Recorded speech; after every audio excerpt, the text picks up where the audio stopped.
Today we are looking at The Conjuring 2, the second installment in the Conjuring franchise. It came out in 2016. The film is integral to the franchise because it explains Lorraine's visions of Ed, and most notably allows for the creation of the Nun franchise, with the second installment coming out several days after the release of this video. Make sure to check it out. The case follows the Hodgson, Peggy, the single mother. She struggles to hold the family together in this time. The story revolves around Janet, the sweet innocent little girl trying to fit in school, but in doing so, she is possessed. The movie opens with a voiceover from Lorraine. This is a case that haunts her to this day. 2 months before their involvement, the Lutz family fled in the middle of the night, claiming it was haunted. Years prior, the Lutz moved in. A man named Ronnie DeFeo had murdered his entire family in the house. They wanted to figure out if it was purely anger or something demonic. Envisioning what happened, Lorraine reenacted what happened on the day. Seen in the mirror as if she were Ronnie, he killed his mother, then his father. Going into the next room, killed his 2 brothers. On his rampage, his little sister was also killed. It was the Amityville Case, but the spirit of a kid also ran away, chasing him down the stairs. In the astral projection, Ed calls out to her to tell her to come back home. Door creaks open and the kid laughs, running away. Following it, spirits of the kid reappear to point her to a mirror, where a demon nun quickly appears, only visible in the mirror. She begins choking her. Foreseeing that Ed is murdered, they quickly wake her up from the state.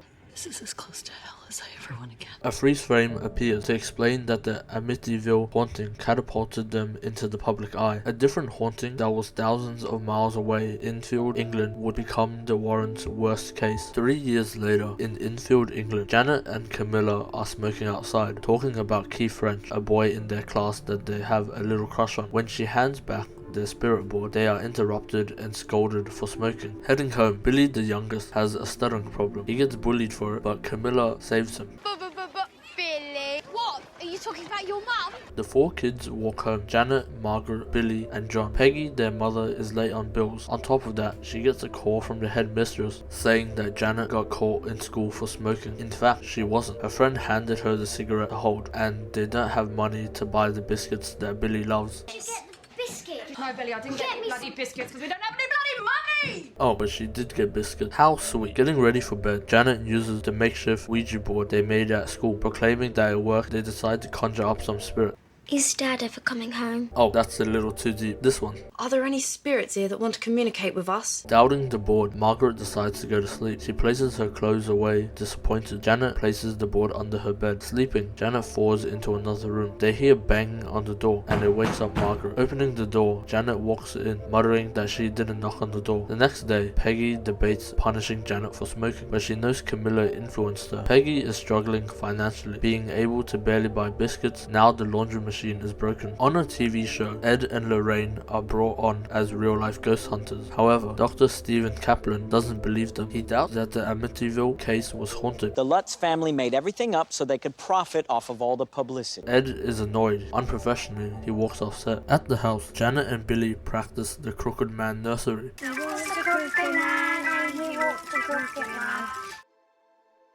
The nursery rhyme is based on a historical event in the 17th century. In the reign of King Charles I, the Crooked Man was a Scottish general, Sir Alexander Leslie. He signed the National Covenant, an agreement opposing the change of the Scottish church system and securing religious and political freedom for Scotland. Crooked sixpence refers to the Great Recoining. In the 17th century, silver coins were thin and easily bent. The crooked style refers to the alliance they shared as parliaments that are next door. The rhyme wraps up with a crooked house because they live on the same island, right next to each other. Rewarded, they get to eat biscuits, but Billy is warned not to eat all of them. Now, don't eat too many of those or you'll wake up thirsty in the middle of the night. The cheeky bugger doesn't listen. Eating all the biscuits, he wakes up in the middle of the night and goes downstairs to drink water, when a swing outside starts to randomly swing, which is normal. Waking up at night, Margaret witnesses Janet screaming at someone. You have to go away.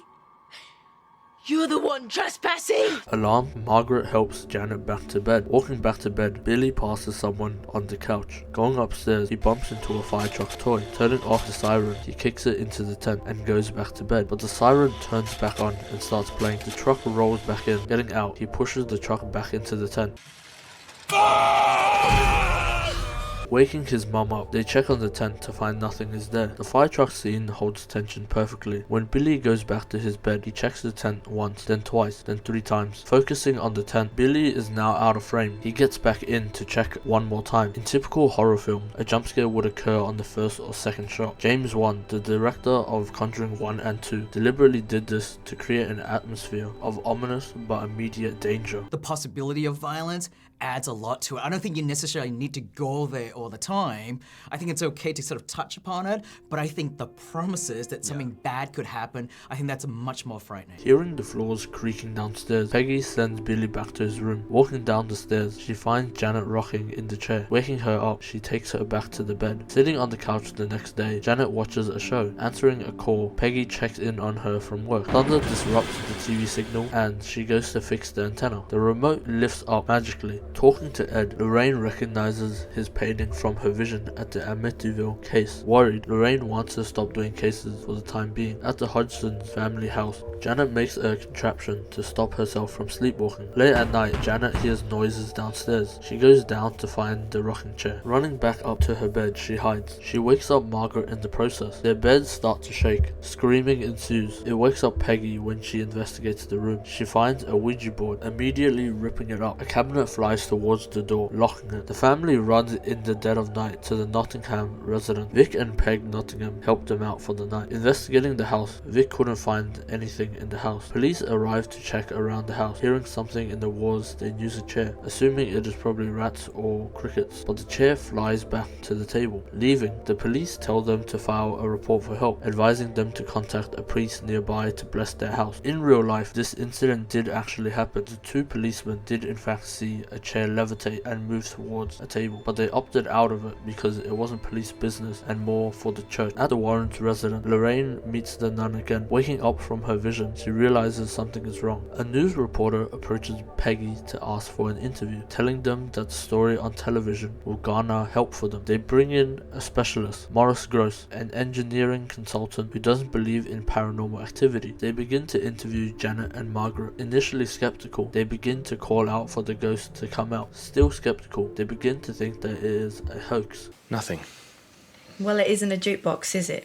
Janet begins to growl and the lights flicker. She has been possessed and wants them to leave the house. They stay over at Peggy's friend's house, which is also named Peggy. Hearing the dog bell at night, Billy gets up to check for the dog. Finding it at the back door, it transforms into something, the Crooked Man. It chases him and he wakes up the family. They find out it is Janet. She starts to scream and faints. At the Warrens' house, they listen to the recordings of Janet's interview. The church requests that they fly out and check out if it is a hoax or not. They think it over. Lorraine is against it because she remembers seeing Ed's death in the Amityville case, but they decide to go look at it anyways. They meet with Morris in London, who takes them to the Hodgson's house where they will stay. They take a look around the house. Ed finds the bedroom that they used to sleep in, with crosses donated by the neighbors. They kept the door locked because the room was where all the paranormal things started happening. Janet opens up about her possessions. People are scared of her, even friends and family. You got no friends.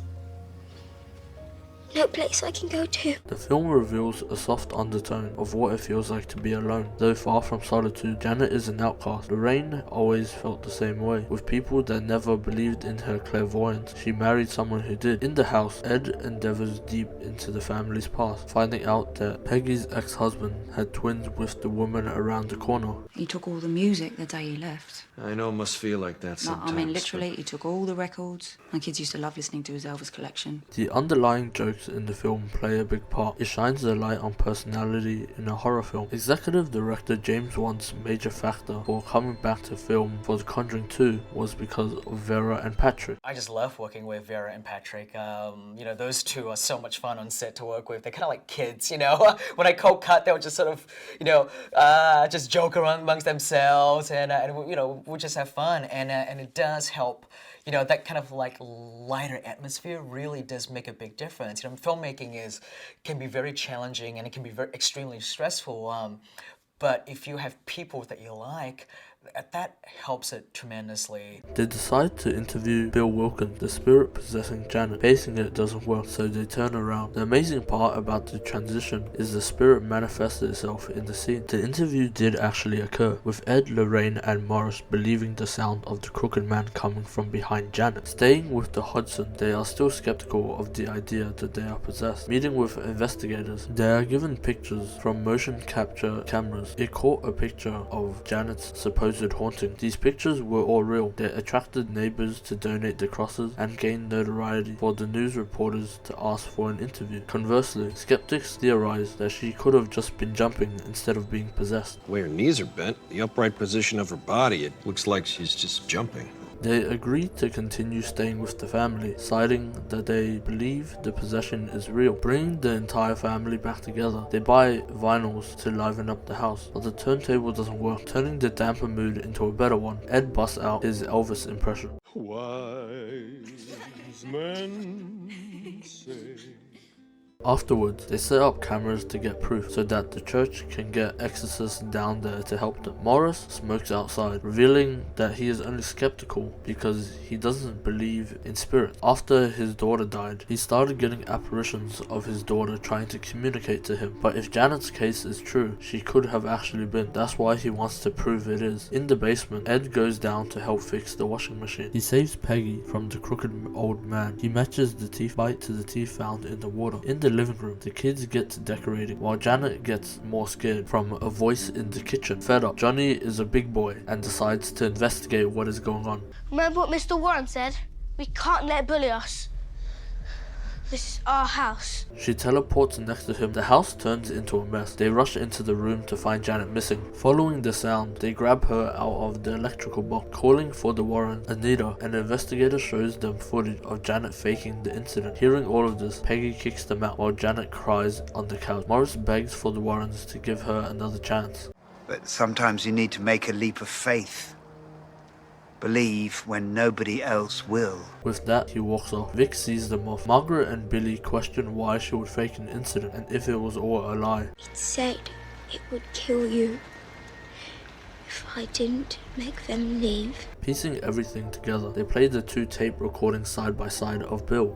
Oh, please, it won't let me go. In a vision, Lorraine finds that the crooked man is being controlled by a demonic spirit. Ed rushes out to try and get Vic before he drives off. In disbelief, Peggy cries in the kitchen while sweeping the rubble. Hearing screaming, she runs into the room to find Janet levitating. She rushes the children out of the house, but the door locks behind her. Driving back to the scene, they rationalize from the riddles that the old man was giving that they need to figure out the demonic spirit's name to exorcise it. Getting to the scene, all the doors are locked. Ed rushes through the basement. The door locks behind him. He goes ahead and smashes open the wooden boards and climbs up. A gas leak hits him. His vision is now blurry. He stumbles around the house looking for Janet.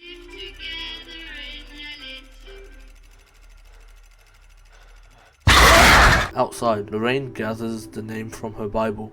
Valac.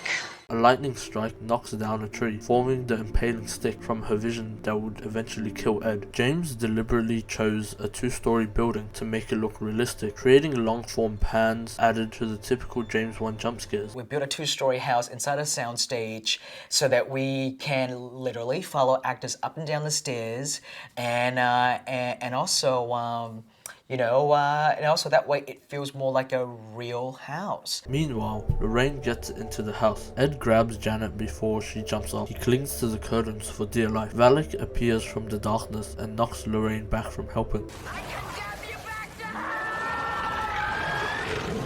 This scene obviously isn't true. It is dramatized for the movie. The demonic spirit Valac isn't a real person. She is based in mythology, most notably the Dictionnaire Infernal, a book on demonology and the hierarchy of demons. It was published in 1818 and reprinted several times since. The inaccuracy in the film is that Valac is spelled with a C instead of a K, and she is attributed with controlling serpents and snakes. Continuing on with the movie, paramedics arrive on the scene to check on them. Ed gifts Janet a cross to keep her safe for the rest of time. Returning home, he adds the Crooked Man nursery to his collection. Next to him, the mirror toy from Conjuring 1, and behind him, the Annabelle toy. The film made $40 million in its opening weekend, the biggest horror film sequel since its debut opening in 2013. Thank you for watching. Come back next week when I delve into everything you need to know before watching season 7 of Rick and Morty.